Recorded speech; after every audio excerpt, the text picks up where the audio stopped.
Hello friends, today I am going to read Notebook which is published in the Hindu newspaper by Soma Basu. Treating the dead with dignity. In the pre-privatization era, public hospitals faced huge challenges in managing patients due to overcrowding, inadequate infrastructure such as beds and equipment, and limited resources. The 1990s were also the time when frequent epidemics of gastroenteritis and cholera hit Delhi, claiming lives across hospitals in the city. In 1992, I was sent to Safdarjung Hospital to report on the condition of gastroenteritis affected patients and the status of the government hospital. As is the case even now, the general ward that morning 3 decades ago was overflowing with patients. Amid that chaos, as I walked across the ward, I noticed that 2 people had died. I was distressed by the sight, but there was something that would disturb me even more: the insensitivity of staff.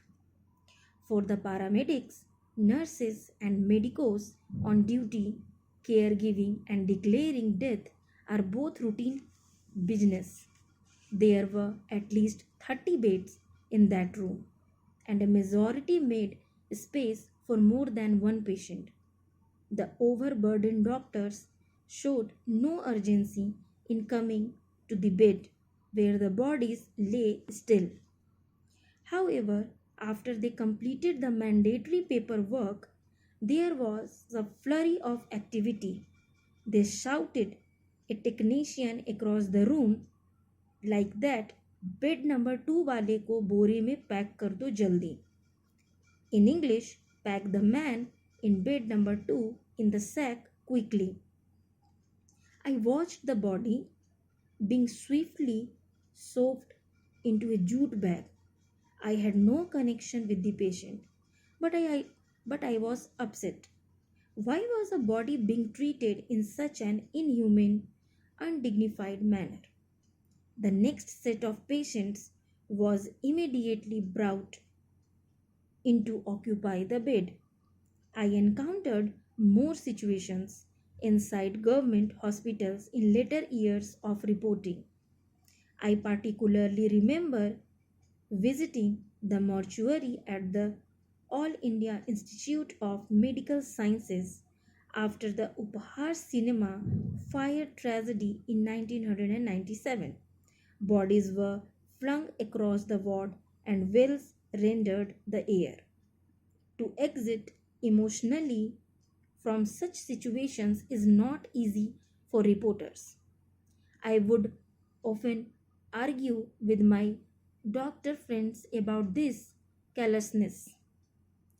They would acknowledge that empathy is crucial in healthcare, but would also cite the many barriers they faced: time constraints, a heavy workload, stress, burnout, and emotional exhaustion that made it impossible for them to demonstrate it.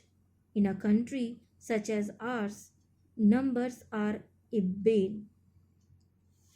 Following a death, bills are brought out quickly and beds vacated, leaving the affected families helpless. Why cannot hospitals be grounded in comfort and dignity? Question mark. I was once told there is unnecessary suffering because a dying patient is often viewed as a failure. I wondered, could a department established just to handle bodies address the gap? End of life care is not yet fully realized in our hospitals. It is important to talk to those in mourning and treat a body with dignity. This helps the family deal with grief at that moment, which is necessary yet ignored. Recently, my father died at AIMS. Seeing how the hospital handled his body showed me how we can reconfigure entire care systems. One may argue that the perspective changes when a body is being donated for medical purposes, within bracket as was the case with my father's body, and that such care may not be possible in every case. But I believe that the respectful environment created by the anatomy department is not difficult to replicate. The AIMS anatomy department has devised simple ways to honor the departed. One person simply told me, "Your father is under our care." Those few words impacted me. After my father's passing, his body was given to us the next day, washed and wrapped in a clean white sheet. We were provided space within the department to perform a few basic rites. We were also told that once the medical purpose was served, Ames would perform the cremation on behalf of the family and give us his ashes later for immersion.